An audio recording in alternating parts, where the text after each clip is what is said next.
Voilà. Donc je commence avec Épicure et il nous restait à examiner la classification épicurienne des désirs, c'est-à-dire le petit c.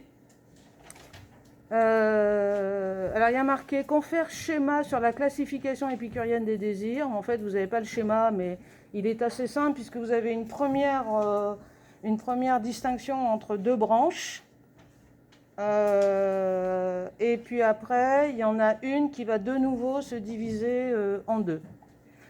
Alors, je relis le cours en question. Ainsi, au nom du plaisir, il ne faut pas rechercher tout plaisir, ni fuir toute douleur, et donc il ne faut pas satisfaire tout désir. Pourquoi ? Comment ? Donc on s'en était arrêté là, souvenez-vous, et ne pas rechercher tout plaisir, c'est une évidence pour Épicure qui n'est pas de nature moralisatrice, si vous voulez, au sens de la morale sociale. Ce serait pas bien, ce serait pervers de vouloir satisfaire tous les désirs. En réalité, l'argument d'Épicure, c'est de nous dire il ne faut pas satisfaire tous les désirs, il ne faut pas rechercher tous les plaisirs au nom du plaisir. Au nom du plaisir. Donc la loi éthique d'Épicure reste bien la loi du plaisir. Et ça, c'est ce qui vous permet de placer Épicure dans la catégorie de ceux qu'on appelle les hédonistes. H-E, accent aigu, D-O-N-I-S-M-E. C'est un hédonisme. Alors, il y a plusieurs, après, il y a plusieurs sortes d'hédonisme, et la sagesse épicurienne représente une espèce d'hédonisme qu'on a pu qualifier parfois de hédonisme modéré, ou encore hédonisme prudent, puisqu'on va voir qu'effectivement la vertu morale par excellence pour Épicure, c'est la prudence, ce qu'il appelle en grec la phronésis, P-H-R-O-N-E-S-I-S,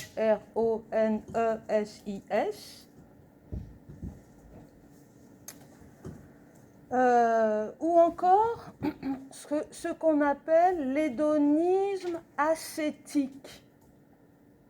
Ascétique, ce qui est une expression un peu paradoxale, puisque l'hédonisme, c'est quand même la recherche du plaisir, alors que la plupart des ascèses commencent par justement mettre le plaisir de côté. Bon. En réalité, il faut prendre ascèse au sens premier, que je vous ai déjà défini, à savoir l'exercice spirituel. L'exercice spirituel, et donc les ascèses, elles varient, vous l'avez compris, selon les écoles de sagesse. On ne pratique pas l'ascèse au portique comme on pratique l'ascèse au jardin ou au lycée ou à l'académie, pour citer les 4 grandes écoles de sagesse grecque. Alors d'abord, répondons à la question du pourquoi. Épicure note avec bon sens que certains plaisirs s'accompagnent ou provoquent plus de déplaisir qu'ils ne donnent de plaisir. D'abord, ils troublent le corps et provoquent des maladies lorsqu'ils sont excessifs ou trop souvent répétés, ou lorsqu'on en devient dépendant. Donc vous avez à chaque fois des catégories. Vous avez 3 catégories, effectivement, déjà, de plaisirs qui vont apporter des déplaisirs au niveau corporel. Excessif, l'excès, par exemple, quand on boit trop le samedi soir avec ses amis et qu'on est malade. Voilà. Donc ça, évidemment, c'est un plaisir qui va provoquer le lendemain matin plus de déplaisir qu'il n'aura véritablement provoqué de plaisir le soir. Ajoutons d'ailleurs que cet exemple permet aussi de comprendre l'autre catégorie de déplaisir corporel qui est la dépendance. C'est que on sait que les gens qui font ça tous les vendredis soirs ou tous les samedis soirs, et ça pendant des années, eh bien, ont une propension à développer une addiction à l'alcool. Bon. Et le jour où ils seront devenus complètement addicts, pour employer un mot qui n'est pas du tout français, dépendants, voilà, eh bien, ça entraînera évidemment à la fois un déplaisir corporel, puisque la dépendance va amener tout un tas de maladies. Hein. L'alcoolique, il est pourri un peu de l'intérieur. Hein. Et puis ça va bien sûr amener une souffrance morale. Hein. Donc ça, c'est encore autre chose. Alors la répétition, c'est la porte d'entrée vers l'addiction. Donc en cela, un plaisir que vous avez besoin de répéter va amener assez vite du déplaisir. Par exemple, si vous êtes fumeur, ça va être très compliqué pour vous d'être obligé de sortir. Si vous ne pouvez pas sortir pour aller fumer, vous allez être mal, etc., etc. Alors on n'est pas encore forcément dans une addiction, puisque à la limite on peut s'arrêter, mais assez facilement. Mais voilà, c'est quand même la porte ouverte à l'addiction. Par là même, il trouble aussi ces plaisirs qui apportent plus de déplaisir que de plaisir, il trouble aussi l'âme, parce qu'elle doit sans cesse trouver les moyens de les obtenir, d'en obtenir de plus en plus raffinés et rares, que cela l'occupe plus que de nécessaire et la place dans l'inquiétude, la crainte, la frustration. J'avais développé l'exemple du gourmet qui est inquiet tout le temps à la recherche de mets nouveaux pour les plaisirs raffinés, dont on comprendra qu'effectivement ils soient plus ou moins condamnés par Épicure. Mais aussi parce qu'il place l'homme dans la dépendance vis-à-vis des biens et des personnes extérieures. Peu à peu, une dichotomie se dessine. D'un côté, les désirs naturels, simples, mesurés, seront considérés comme les bons désirs à satisfaire.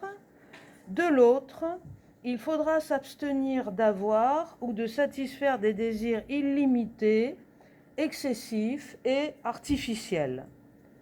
Pourtant, Épicure introduit encore une autre distinction, plus problématique, celle entre les désirs naturels nécessaires et les désirs naturels non nécessaires.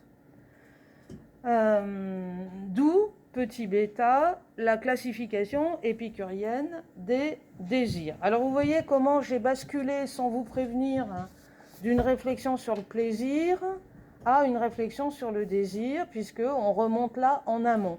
Hein, encore une fois, si tous les plaisirs ne sont pas à rechercher parce que certains plaisirs vont apporter plus de déplaisir que de plaisir, alors ça veut dire qu'il va falloir classer les désirs et qu'il va y avoir des catégories de désirs qu'on pourra satisfaire et des catégories de désirs qu'on ne pourra pas satisfaire ou qu'on ne devra pas satisfaire.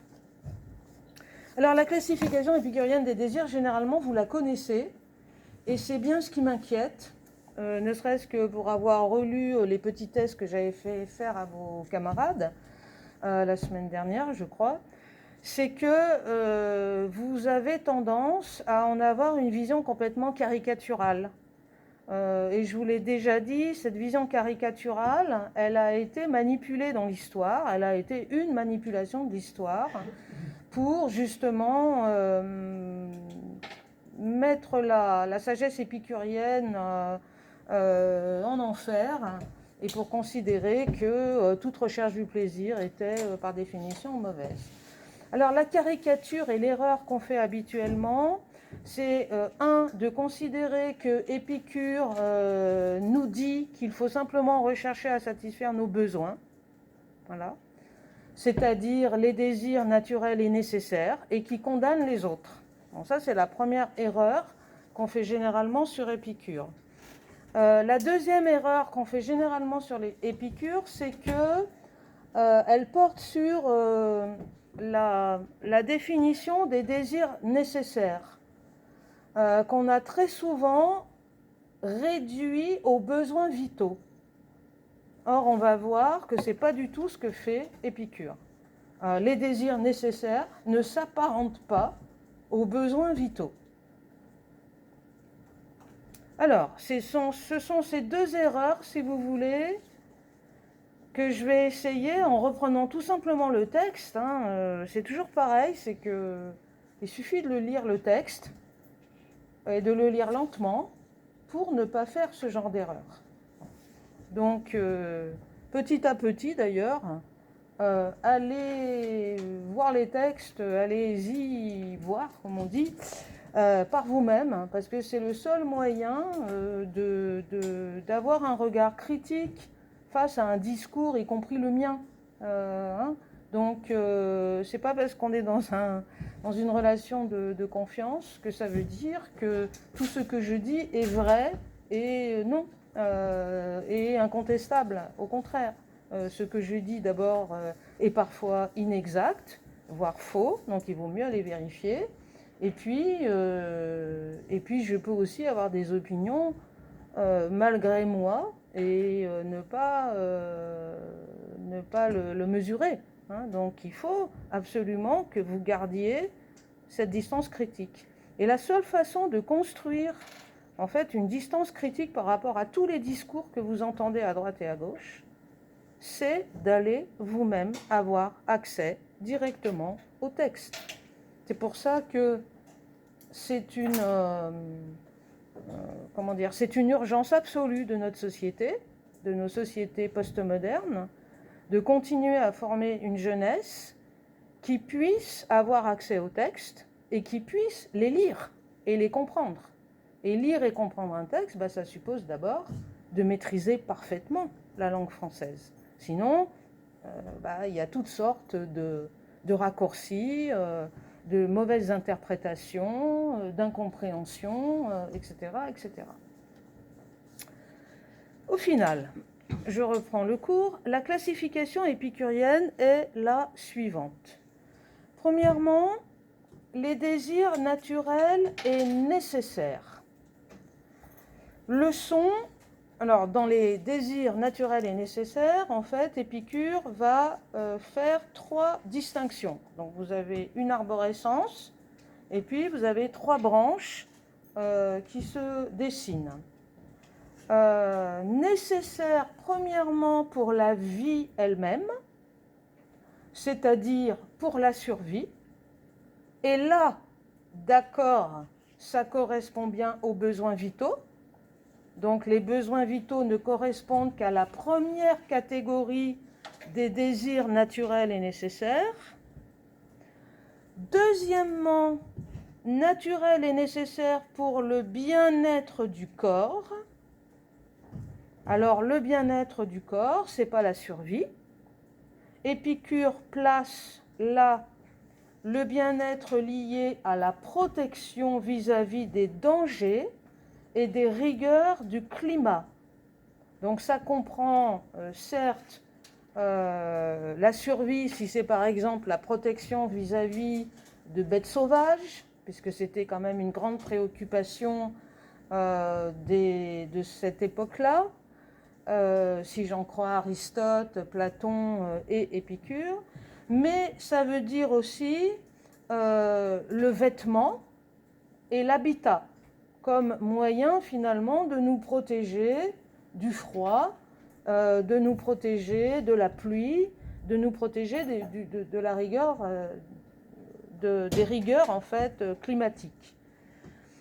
Je sais qu'on ne survit pas très longtemps dans la rue, comme on en voit beaucoup malheureusement aujourd'hui dans nos centres-villes, de gens qui n'ont pas d'habitat et qui parfois n'ont pas beaucoup de vêtements à eux, et qu'effectivement on sait que ces gens-là ont une espérance de vie qui doit être la moitié moins longue, si c'est, je n'ai pas les chiffres en tête, je pense que c'est même beaucoup moins que ça, que ceux qui ont la chance d'avoir une maison, du chauffage, des vêtements, etc. Mais si vous voulez, on peut néanmoins survivre. Et surtout, pensez à cette époque, le IIIe siècle avant Jésus-Christ, dans une Athènes qui connaissait un climat favorable et où les gens vivaient pas très vêtus et pouvaient se contenter de vivre dans des grottes et n'avaient pas forcément en fait de maison.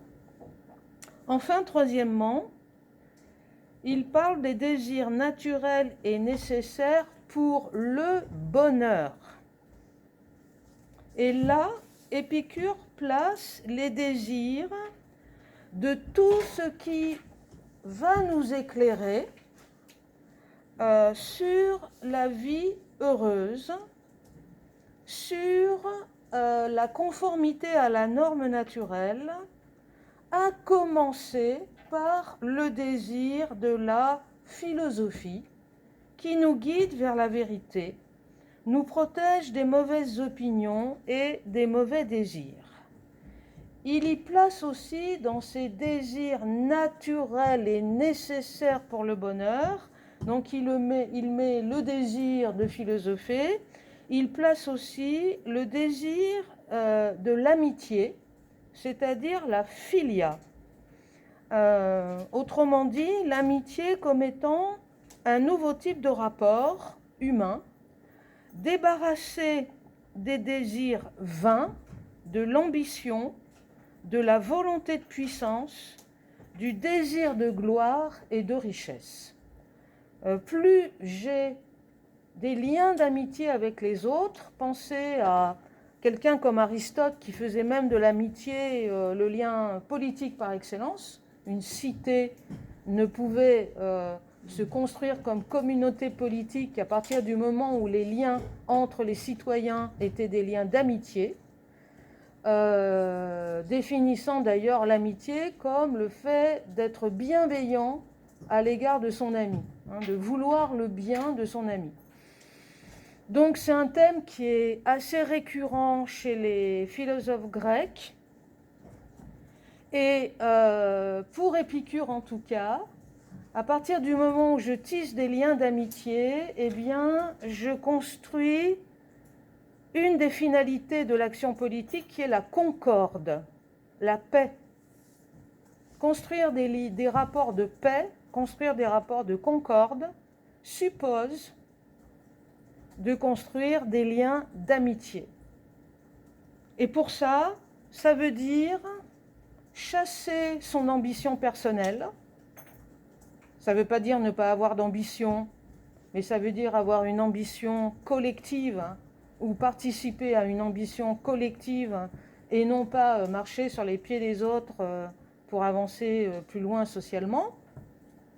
Ça veut dire aussi chasser sa volonté de puissance, c'est-à-dire sa volonté de dominer, aimer dominer les autres.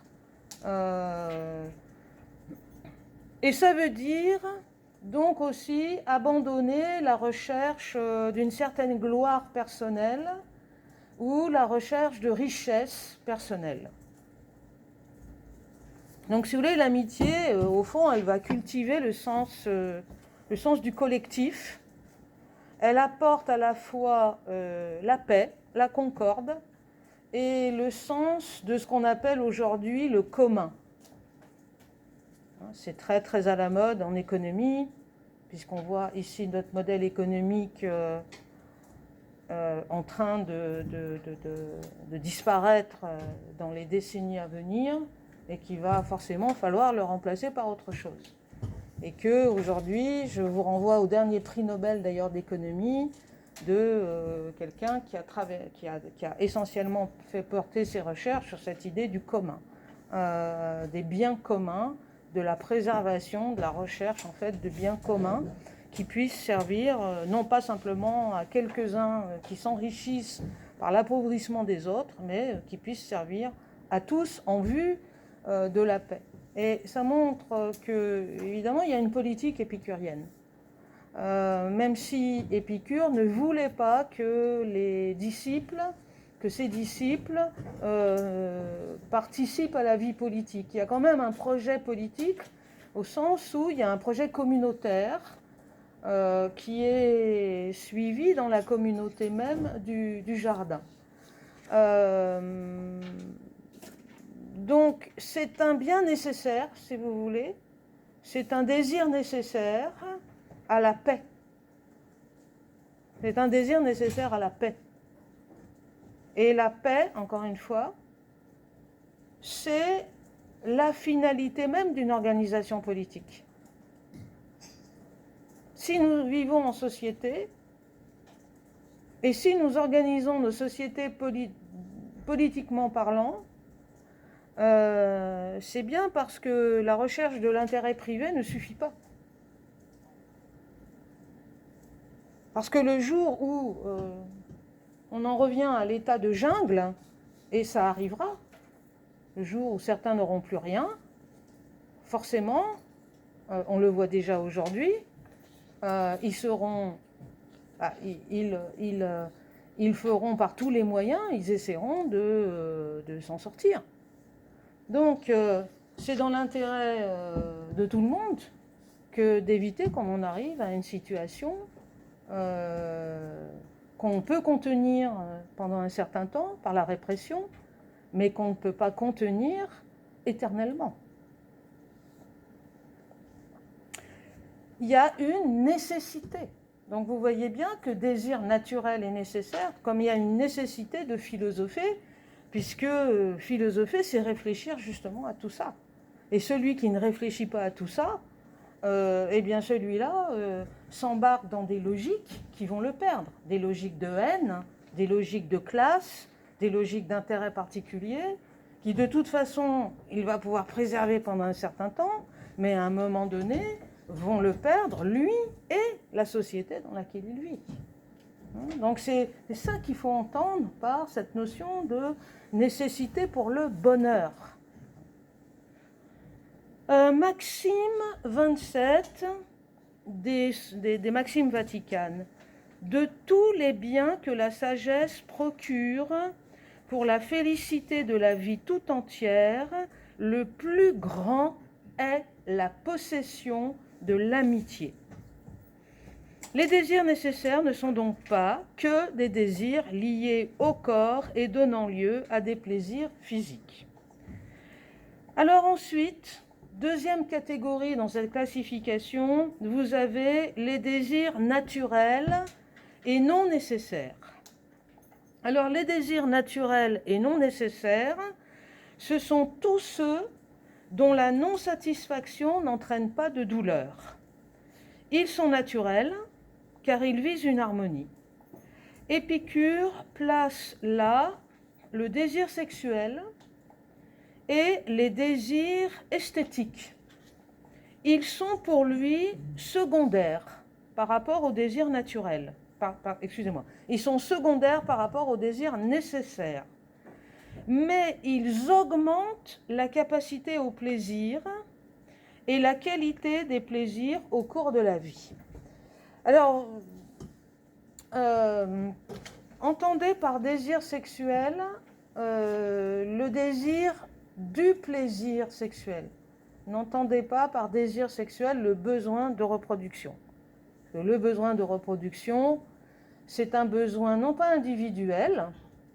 On se trompe parfois d'ailleurs là-dessus, on considère que le besoin sexuel est individuel. Ça se discute. Ça se discute, mais en tout cas pour les anciens, et encore même pour les modernes, puisque par exemple on trouve ça chez Rousseau, c'est un besoin de l'espèce, ce n'est pas un besoin de l'individu. Boire, manger, dormir sont des besoins individuels. Mais la procréation est un besoin de l'espèce. Ici, il parle du désir charnel, du désir érotique, qui va entraîner ce qu'on appelle les plaisirs de l'amour. Alors, les plaisirs de l'amour, les plaisirs esthétiques, sont des plaisirs naturels,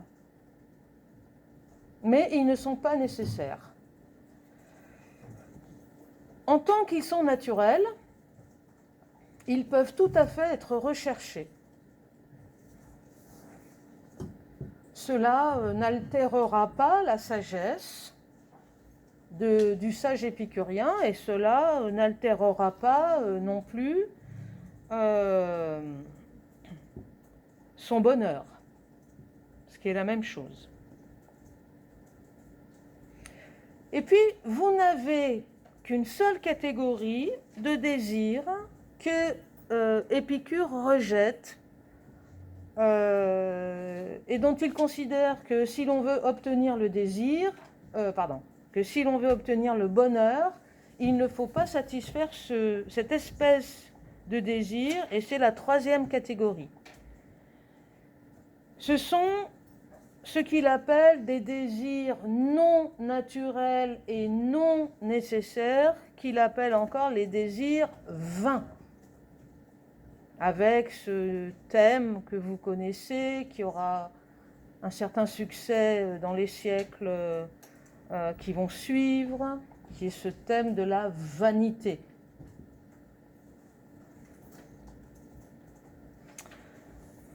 Alors, il y a trois sortes de catégories non nécessaires et non naturelles. Les désirs vains, ce sont d'abord les désirs naturels et nécessaires qui deviennent illimités. C'est pour ça que j'ai noté la première sorte de désir vain, c'est l'absence de limite, l'illimitation dans les désirs naturels et nécessaires. L'illimitation est toujours artificielle, inutile et dangereuse pour le corps, parce qu'elle entraîne des maladies et des dépendances, et pour l'âme, parce qu'elle amène de l'inquiétude, de la frustration, du dégoût et de la dépendance. Je ne développe pas, parce que j'ai quand même déjà beaucoup développé ça la dernière fois. Ensuite, vous avez une deuxième sorte de désirs vains qui sont les désirs naturels non nécessaires qui deviennent illimités. Vous voyez que ce que je suis en train de vous montrer, c'est que les désirs vains ne sont pas d'un genre autre. Ce sont en fait des désirs naturels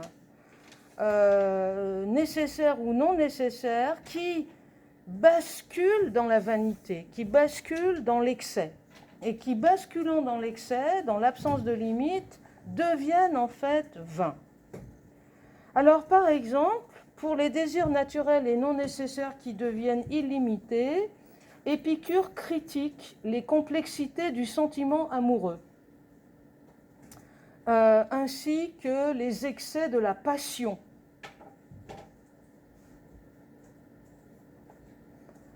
L'amour rentre alors en contradiction avec les caractéristiques de la vie heureuse, avec la recherche de l'autarcie, la recherche de l'amitié, la recherche de la limitation des désirs. C'est intéressant parce que si vous comparez avec les stoïciens, au fond, les stoïciens nous disent: tu ne dois pas aimer ta femme et tes enfants, c'est-à-dire tu ne dois pas être dans une relation de dépendance affective, sinon tu vas être malheureux quand tu les perdras. Donc ça ne veut pas dire ne pas se marier, ça ne veut pas dire ne pas faire d'enfants, mais ça veut dire avoir une affection qui est surtout une affection qui prend la forme des soins, de la protection. Donc aimer veut dire à ce moment-là soigner, protéger, mais il faut se garder de la dépendance affective. Par contre, chez Épicure, le lien affectif est possible, le plaisir de l'amour est possible, encore une fois. Mais il ne faut pas que l'amour devienne passion. Donc au fond, Épicure, il est plutôt favorable aux plaisirs amoureux, il est plutôt favorable aux désirs amoureux, il est plutôt favorable à ce qu'on appellerait, nous, le sentiment amoureux, parce que le sentiment, au fond, il est toujours assez modéré. Mais par contre, il est très critique, comme tous les philosophes grecs, à l'égard de la passion amoureuse. Les stoïciens nous disaient des passions que c'était des maladies de l'âme. Ça a été la première grande définition d'ailleurs des passions, des maladies de l'âme. N'oubliez jamais que passion vient du grec pathos, la maladie pathologique.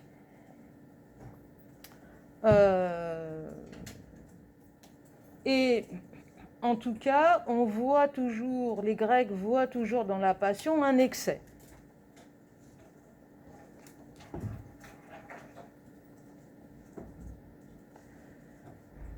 Enfin, troisième catégorie de plaisirs vains, eh bien, ce sont les plaisirs qui ne sont ni nécessaires ni naturels.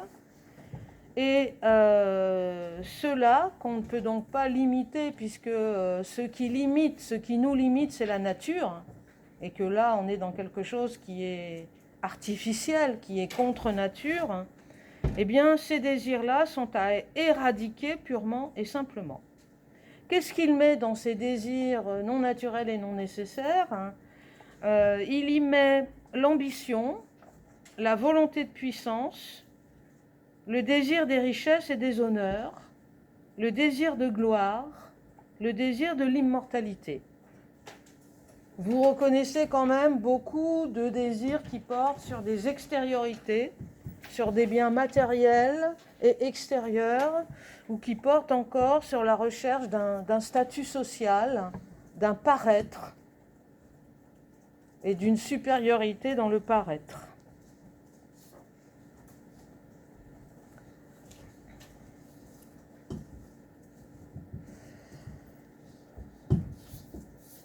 Alors, dernière question importante, est-ce qu'il y a néanmoins des questions? Est-ce que c'est cette classification des désirs que j'ai reprise donc dans ce qu'elle est vraiment, et pas dans une simplification ou une caricature de ce qu'elle est? Est-ce que c'est clair pour tout le monde? Est-ce que vous avez des questions par rapport à tous ces développements? Non, pas de questions pour l'instant, on va dire. Alors, bon, la dernière question, c'est comment arriver à cette maîtrise? Comment réussir à savoir quels sont les bons désirs et les mauvais désirs, hein, et comment réussir à ne pas satisfaire les mauvais désirs et satisfaire les bons désirs. Alors, comment réussir cette mise en œuvre du bon usage des désirs et des plaisirs? Je cite la lettre à Ménécée. C'est, écrit Épicure, par la comparaison et l'examen des avantages et des désavantages qu'il convient de juger de tout cela. Autrement dit, Épicure conseille donc d'exercer le raisonnement vigilant. On a souvent traduit ça par cette expression, le raisonnement vigilant.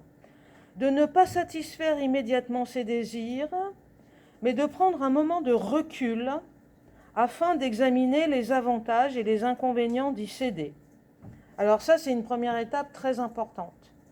C'est quand un désir se présente, la première chose à faire, c'est de le suspendre, d'en suspendre la satisfaction. Donc il ne faut pas le réaliser tout de suite. Il ne faut pas céder tout de suite à ce désir.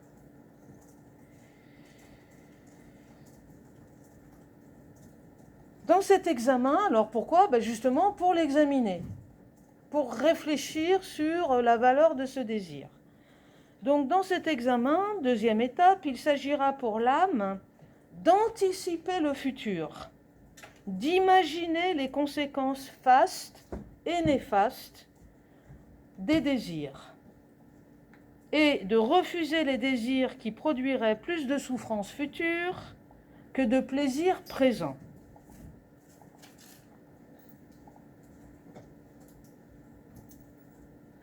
Alors, dans la deuxième étape, vous voyez que ce qui apparaît, et là aussi, ça permet d'éviter de faire un énorme contresens sur Épicure qui est assez habituel, c'est que je dois juger la valeur de mon plaisir et de mon désir en me projetant dans le futur.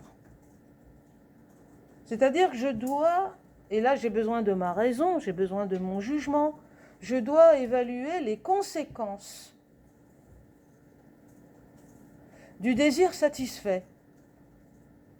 Alors, aussi d'ailleurs de l'aversion non satisfaite. Parce que ce qui vaut pour le désir, ça vaut aussi pour le contraire du désir, l'aversion. Rechercher le plaisir, fuir la douleur. Donc je dois examiner le futur. Et c'est là, si vous voulez, que arrive ce calcul, c'est que est-ce que mon plaisir présent va entraîner du plaisir futur? Si mon plaisir présent entraîne un plaisir futur, alors c'est que ce plaisir est bon et que le désir est bon, le désir qui va y conduire est bon. Si mon plaisir présent entraîne demain ou dans les années à venir beaucoup de déplaisir, plus de déplaisir que de plaisir, plus de déplaisir, vous l'aurez compris, futur que de plaisir présent, il faut alors ne pas satisfaire le désir qui mènerait à ce plaisir.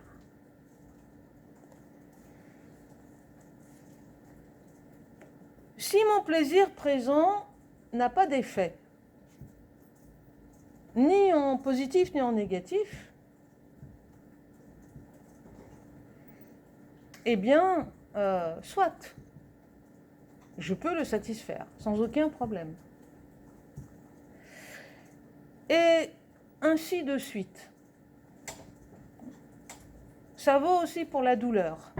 On a tous connu, enfin peut-être vous un peu moins, parce que maintenant il y a des anesthésiants qui permettent de ne pas trop souffrir chez le dentiste, mais on a tous connu l'appréhension d'aller chez le dentiste, c'est-à-dire d'avoir mal un peu. Alors autrefois c'était beaucoup, quand on ne pouvait pas soulager la douleur des gens, c'était des douleurs vraiment atroces. Mais une douleur peut être nécessaire. Et elle est nécessaire parce que elle va m'éviter l'infection et elle va m'éviter des douleurs encore plus grandes après. Donc c'est pour ça qu'il nous dit, attention, là aussi, parfois je lis dans les copies qu'Épicure est un masochiste.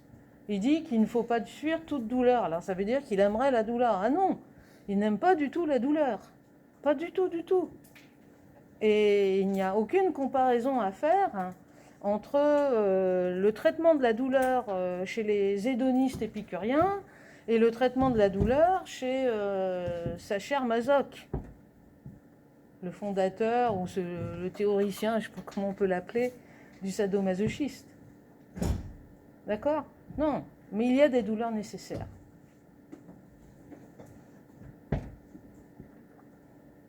Alors c'est un calcul qui est très complexe, on ne va pas rentrer dans le détail.